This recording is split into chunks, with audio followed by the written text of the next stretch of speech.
ববিতা দৌড়ে এসে সজীব স্মৃতির বেডরুমের সামনে দাঁড়িয়ে বলল, কি হলো বৌমা, চিৎকার দিলে কেন? সজীব মুখ চেপে রেখে মায়ের কণ্ঠ শুনে একটু ভয় পেয়ে আমতামতা করে বলল, না মা, কিছু হয়নি। স্মৃতি তেলাপোকা দেখে ভয় পেয়েছে। ও আচ্ছা, ঠিক আছে বলেই নিজের রুমের দিকে চলে গেল।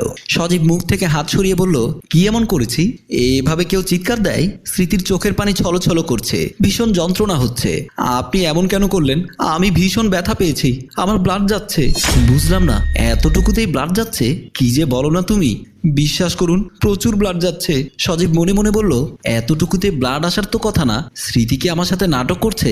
আমাকে দূরে সরিয়ে রাখার চেষ্টা করছে না তো? আবার কতটা মেয়ের কাছে গেলাম, এর চেয়ে কতটা কঠিন স্টাইলে ব্যবহার করলাম। ওরা তো দিব্যি কাজ শেষে হেসে খেলে বাসায় চলে গেল। কিন্তু স্মৃতি বলল, আমি উঠতে পারছি না, আমাকে একটু ধরে তুলবেন, আমি ওয়াশরুমে যাব।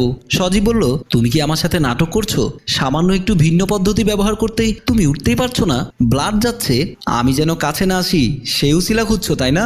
স্মৃতি সজীবের মুখে এমন কথা শুনে অবাক হয়ে কান্না করতে করতে বলল, আমার মায়ের কসম দিয়ে বলছি, আমি